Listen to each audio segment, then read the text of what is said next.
demonyo, alagad ng dilim, masama. Ngunit paano kung ang itinuturing nating masama ay siyang ginawa ng kasamaan ng mga tao? Sinaktan at pinatay pati ang iyong mga minamahal sa buhay hanggang sa ang tangi mo nalang paraan ay kupkupin ng kasamaang dumadaloy sa iyong pagkatao upang makapaghigante. Kung sakaling bibigyan ka ng pagkakataon ng Panginoon, nakahanda ka bang magbago at kalimutan ang mga madilimong nakaraan o ipagpapatuloy mo ang iyong nasimulang kasamaan? Ako si Hernan, 18 taong gulang pa lamang. Pinalaki kaming magkapatid na masunurin, mabait, matulungin at magalang sa kapwa.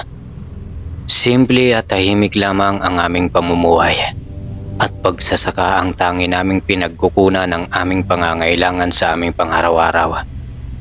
Hindi naman lingid sa aming pamilya at sa aming magkakapatid kung ano kami. Ang totoo, mas pinili namin ang tumira sa medyo malayo sa baryo upang makaiwas kami sa gulo. Aswang ang aming pamilya at nabibilang sa mataas na uri ng mga aswang ang aming angkan. Nabibilang kami sa uri ng mga gabunan na kayang makisalamuha at lumabas sa umaga at magtrabaho sa lilim ng init ng araw. Kaya talagang hindi mo aakalain na aswang kami. Bata pa lang kami ay alam na namin ang aming pinagkaiba sa mga normal na tao. Kahit ako, alam ko na aswang ako. Ngunit kahit kailan ay hindi namin naisip na pumatay ng tao sapagkat iyon ang pinakaayaw ng aming padre di pamilya. Kahit aswang ang aming pamilya, kailanman ay hindi kami ng api o naminsala ng aming kapwa at maging ng mga hayop nito at mga ari-arian. Pinalaki kasi kami na halos walang pinagkaiba sa mga normal na tao. At kahit aswang nga kami, ay tanging ang mga alagang hayop lang namin ang aming kinakain. Nang sa gayon, ay wala kaming ibang maagrabyado. Ang katunayan, isa ang aming pamilya sa tumutulong sa mga tao dito sa aming baryo. Malawak ang aming palayan at bukirin at halos ilang hektarya ang aming lupaing sinasaka. Kung kaya kahit na anong oras ay bukas ang aming pinto sa mga taong nangangailangan ng aming tulong. Dahil sa laki ng aming sinasaka, ay marami kaming mga kababaryo ang nakikipamasukan at nagtatrabaho sa amin. Mabait ang aking mga magulang at mabilis itong mapakiusapan, kung kaya't marami sa aming mga kababaryo ang pinipiling maging tauhan namin sa aming sakahan. Kung panahon na ng anihan, kahit na sino ay pwedeng makiani, kahit na yung iba ay hindi taga aming baryo. At sa maniwala kayo o hindi, kahit na pamilya namin ang nagtanim at nagpalaki ng iba naming mga pananim, at tanging paghaharbis lang ang gagawin ng kababaryo namin, ay 50-50 o hati pa rin ang magiging parte nito sa hatian. Bukod sa palayan ay meron din kaming mga saging, kamote, kamuting kahoy, niyog at marami pang iba. Pero ang lahat na ngayon ay kusang loob naming ibinibigay sa mga nanghihingi ng mga kababaryong hikaos at hirap sa pamumuhay. Hindi madamot ang pamilya namin. Katunayan ay handa kaming tumulong kahit kanino at anumang oras.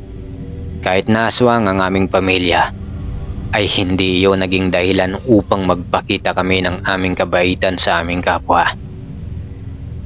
Masasabi mong masaya, tahimik at kontento ang aming pamilya. Kahit na minsan ay inaabuso na ng iilan naming kababaryo ang kabaitang ipinapakita ng aking mga magulang. Tay, parang sumusobra naman po si Mang Nestor. Kasi yung mga saging natin, kinukuha na lang basta-basta ng hindi nagpapaalam. Hayaan mo na anak. Baka kailangan nila, kaya nagawa niya yon. Ha? Okay lang po yun sa inyo, Tay? Di ba kung tutuusin, pinagbigyan na nga natin sila sa hati ng palay, kahit na tayo ang nagtanim at naggalaga. Mas maganda ang makatulong sa kapwa, Hernan, kaysa manggipit at mangapi. Tay, parang inaabuso na po kasi kayo eh. Okay lang ba na 7 sako ng palay lang sa atin? Tapos yung sa kanila, nasa 11? Patuloy kong pangangatwiran kay Itay upang malaman niya na inaabuso na kami, ngunit sumasagot lang ito na okay lang daw yon. Baka raw mas kailangan nila. Basta wag lang daw ang mga alagang hayop namin ang kanilang kukunin. Dahil mas kailangan namin ang mga ito upang maging pagkain. Tanging pagbuntong hininga na lang ang aking nagawa. Dahil sa ganoong pag-uunawa at kabaitang ipinapakita ng aking ama sa aming mga kababaryo. Sa kabilang banda, sobra naman ang aking paghanga sa aking ama dahil sa ipinapakita nitong kabaitan at pag-aalala sa aming mga kababaryo. Kahit na may sekretong itinatago ang pamilya namin sa aming mga kababaryo, ay hindi mo sa amin makikita ang kasamaan at pagiging ganid sa anumang bagay. At sa totoo lang, sobrang mahal namin ang aming mga kababaryo at handa kaming tumulong sa mga ito anumang oras. Ang totoo ay halos ibigay na nga namin ang lahat ng tulong para sa mga ito. Kahit sa murang edad ko, ay hindi lingid sa akin ang mga mabubuting ginagawa ng aking pamilya para sa aming mga kababaryo. Masasabi mong payapa, tahimik, malayo sa gulo at sa mga panganib ang aming baryo. At ang lahat ng ito ay dahil sa ginagawa ng aking ama. Lingid kasi sa kaalaman ng lahat na halos araw-araw ay binubuwis ng aking ama ang kanyang buhay upang mapanatili lamang ang kapayapaan at katahimikan sa aming baryo. Hindi kasi alam ng aming kababaryo ang tungkol sa kapatid ng aking ama na si Tia Sedeng, na isang supremo ng mga gabunang aswang, ang pagnanais nito na maminsala sa aming baryo. 2 lamang silang magkapatid at ang aking ama ang pangalawa sa magkapatid. Subalit kabaliktaran ang ugali ng aking ama ang ugali ng aking Tia Sedeng. Bilang panganay sa magkapatid, ay ito ang naging sumunod na naging supremo sa aming angkan. Ngunit lubos itong malupit at mabagsik sa pamumuno, kung kaya't mas pinili ng aking ama ang umalis at lumipat ng ibang baryo at lumayo sa pamumuno ng kanyang kapatid. Dahil sa kanyang pagalis sa kanyang angkan, ay dito sa baryo na ito napadpad ang aking ama at dito niya nakilala ang aking ina, hanggang sa naipanganak kami ng Kuya Edmond ko. Normal na tao lamang si inay, ngunit dumadaloy pa rin sa aming dugo ang pagiging gabuna ng aking ama. Subalit kahit 2 lamang kaming magkapatid, ay hindi namin namana ang ugali ng iba naming angkan. Sa katunayan, ay mabait din ang aking Kuya Edmond at lubos na matulungin sa kapwa. Isang araw, ay nakasalubong ko ang aking Tia Sedeng sa labasan ng aming baryo at tila hinahanap nito ang aking ama. Kaya magalang akong nagmano rito at nagtanong ng, "Magandang araw po, Tia. Bakit po kayo naparito?" "Nasaan ang tatay mo? Dalhin mo ko sa kanya at may pag-uusapan kami." "Tay, andito po si Tia Sedeng. Hinahanap po kayo." Nang makita kami ni Itay, ay iniwan niya na muna pansamantala ang kanyang ginagawa upang harapin si Tia at magkausap sila.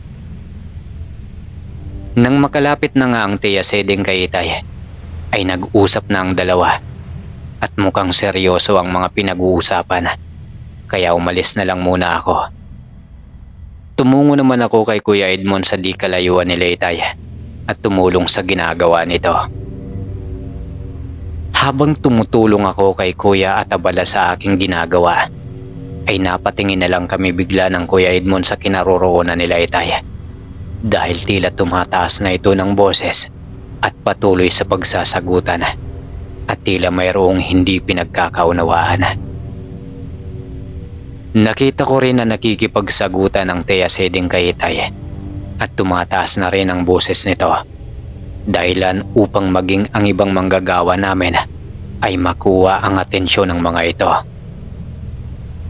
Hindi mo makukuha ang nais mo, Sedeng. Kaya mas mabuti pang umalis ka na lang at huwag ka nang bumalik pa rito. Sige lang, Julio. Pagsisiyan mo rin ang mga sinasabi mo. Maya-maya pa ay bigla na lamang tumalikod si Tia kay Itay. At kuyom ang mga kamao nitong umalis nang hindi nagsasalita. Alam namin ni Kuya Edmond na nag-away sila ni Tatay. Dahil umuwi itong hindi man lang nagpaalam sa amin. At makikita mo sa mukha nito ang pagpipigil ng kanyang galit. Nakita rin namin si Itay na namumula. Sinyalis na nagalit din ito. Kung kaya't nilapitan namin kaagad ni Kuya upang usisain kung ano ang nangyari sa kanila ng Tia Sedeng. Tay, nag-away po ba kayo ng Tia? Tara na muna sa loob ng bahay at doon ko sasabihin sa inyo ang nais ng Tia ninyo. Nang makarating na nga kami sa loob ng bahay, ay tinawag ni Itay si Inay at saka kami nito kinausap ukol sa naganap kanina sa kanila ni Tia Sedeng. May pinaplano si Sedeng na hindi maganda dito sa ating baryo. Gusto niyang biktimahin ng mga taga rito dahil wala na raw silang pagkain. Pero hindi ako pumayag sa gusto niya. Paano na yan, Julio? Alam mo naman yung kapatid mo. Pag gusto niya, ginagawa niya. Mahigpit ngang tumutol si Itay sa nais ng kanyang kapatid. Kaya raw ito nanggagalit. Pilit namang ipinapaunawa ng Itay sa kanyang kapatid ang pagpoprotekta niya sa aming mga kababaryo. Dahil ayaw niyang malaman ng aming mga kababaryo ang pagiging aswang namin upang hindi kami malagay sa kapahamakan. Ngunit sa halip na unawaan ito ni Tia Sedeng ay mas nagmatigas pa rin daw ito at mas nagbanta pa na kung mangingialam raw si Itay sa kanyang ninanais kahit siya ay kanilang papatayin at maging kami rin daw ay uubusin. Paano na po yun, Tay? Ano po ang dapat nating gawin?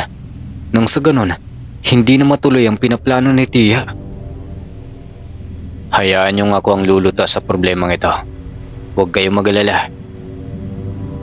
Napabuntong hininga na lang si Itay habang tumitingin sa amin ni Kuya. Ramdam ko ang bigat ng problemang dinadala ngayon ni Itay ukol sa binabalak ng masama niyang kapatid. Ayon pa kay Itay, ay sobrang malupit si Tia sa kanyang mga nasasakupan. Kaya kung ano raw ang nais nito, ayon raw ang dapat masunod. Dahil ang sino mang sasalungat sa mga nais nito ay walang awa niyang kinikitila ng buhay. Mga bata pa raw sila ay talagang masama na ang ugali ng Tia Sedeng at sakim sa kapangyarihan. Kaya nga raw siya umalis sa pamumuno nito. Kaya binabalak niya na magbantay palalo sa aming baryo, buwat sa mga masasamang loob at sa grupo ng kanyang kapatid at sa pagsalakay nito sa aming baryo. Labag man sa aming loob na payagan si Itay dahil alam namin kung gaano karami ang mga tauhan ng Tia Sedeng at kung gaano ito kabangis at katapang.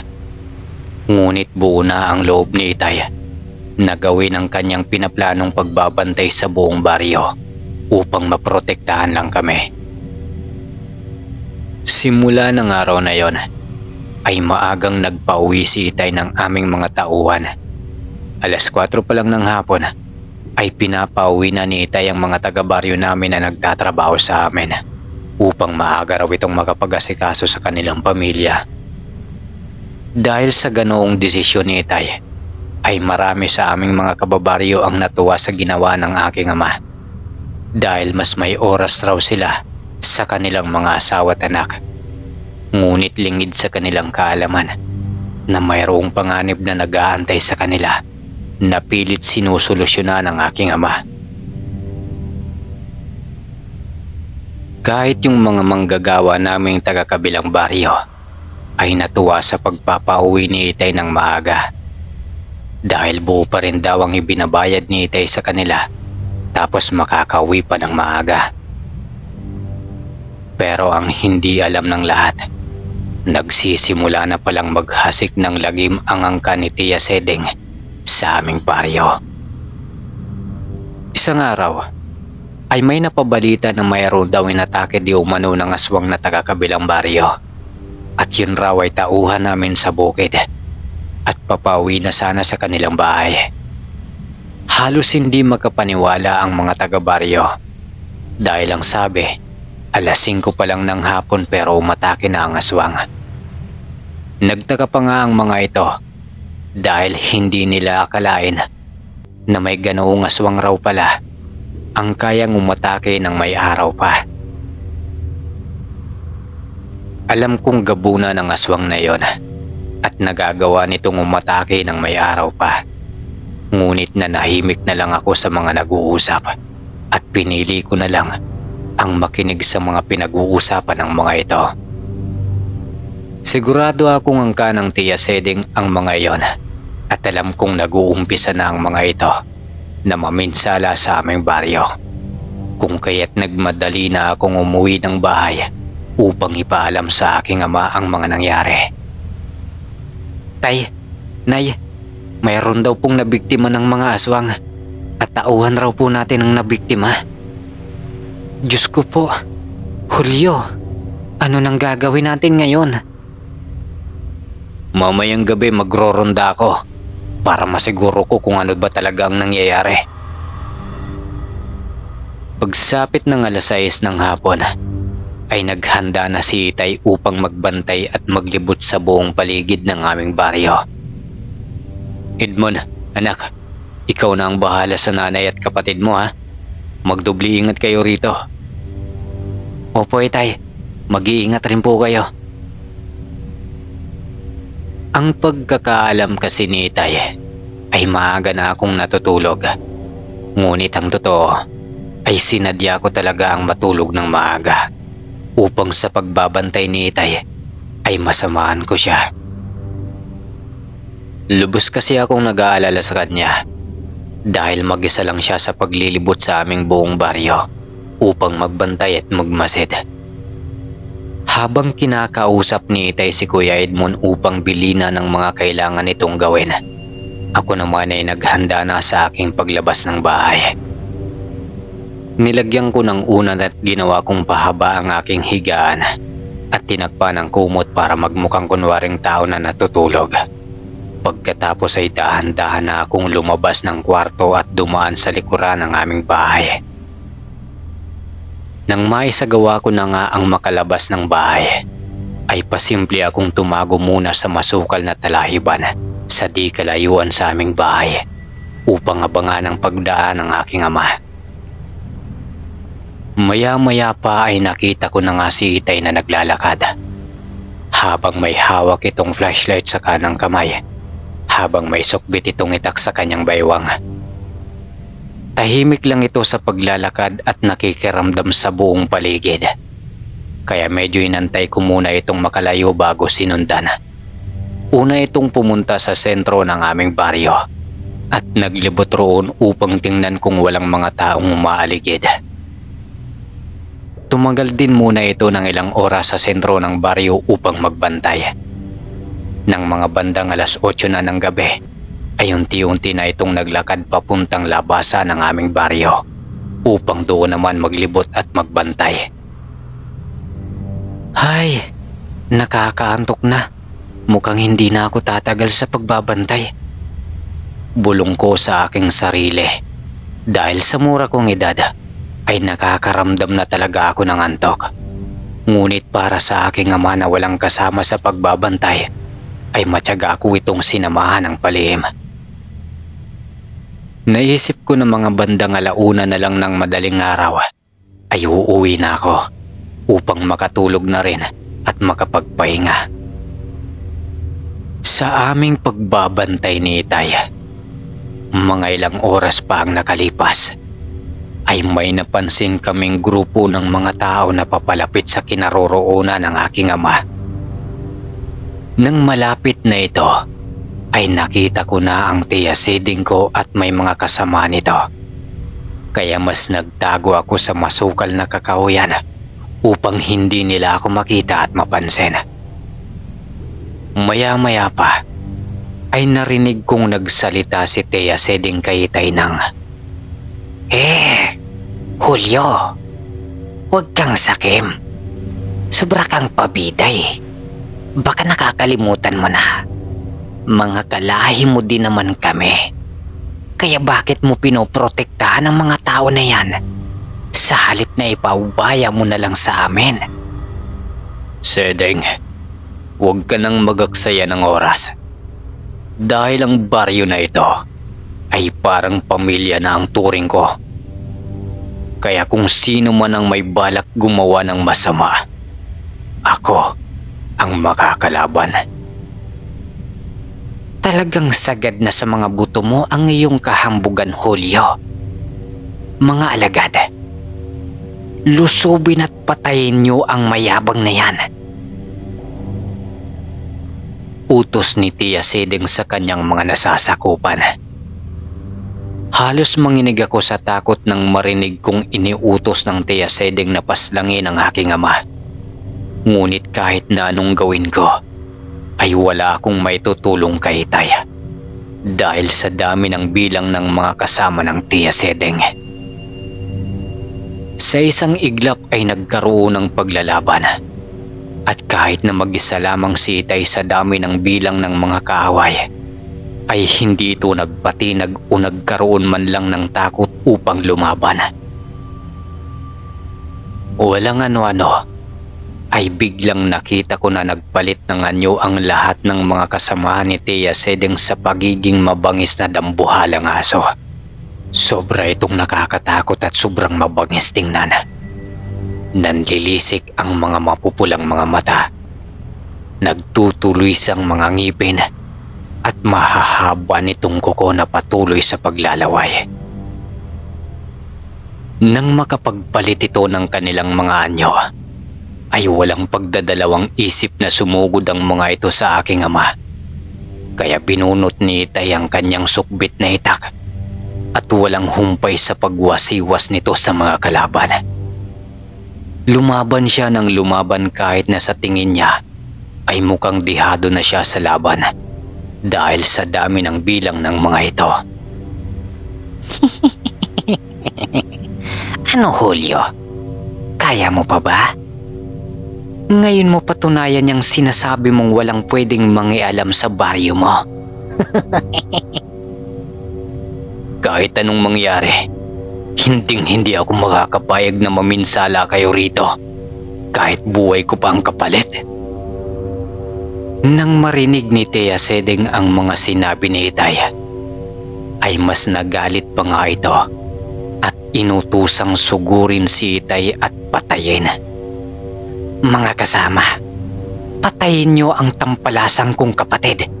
Ibigay niyo sa akin ang ulo ng hambog na yan. Sa utos ng kanilang supremo, ay walang pag-aatubiling sumugod ulit ang mga ito sa aking ama. Dahilan upang makipaglaban muli si Itay sa mga kaaway. Ngunit dahil sa mga pinsalang natamo, buwat sa pakikipaglaban kanina, ay tuluyan na itong nanghina at nakatanggap pa muli ng mas malalalim na mga sugat at pinsala. Dahil sa aking mga nakita at awa sa aking ama, ay hindi ko na napigilan pa ang pag-uunahan ng aking mga luha. Nais ko siyang tulungan, ngunit alam ko na di ko sila kaya dahil sa dami ng bilang nila. Ngunit kahit na ganon, ay pinilit niya pa ring tumayo at makipaglaban at sa isang iglap ay nagpalit din ito ng anyo bilang isang dambuhalang aso. Nang makita ito ng mga kalaban, ay nakaramdam ang mga ito ng takot sa ginawa ng aking ama. Isa kasi ang aking ama sa hanay ng mga gabunang aswang na may pambihirang lakas at kapangyarihan. Dahil isa siya sa namumuno sa kanilang angkan at siya naman talaga ang dapat nahahalili bilang isang supremo. Kung hindi lang sakim sa kapangyarihan ng kanyang kapatid, kaya siya umalis sa kanila. Nang maisagawa na nga ng Itay ang pagpapalitan niyo, ay bigla siyang lumusob sa mga kaaway na aswang at walang habas niya itong pinagpapaslang. Sa ginawang pagpapalitan niyo ng aking ama, ay nagkaroon ito ng pambihirang lakas at bilis na siyang naging dahilan ng pagkalagas at pagkamatay ng kanyang mga kaaway. Natuwa naman ako sa aking mga nasaksiyan sapagkat inakala ko na lamang na ang aking ama sa labanan dahil sa dami ng kanyang mga napaslang. Ngunit nabigla ako dahil mas dumami palalo ang mga dumating na mga aswang upang kumalaban sa aking ama.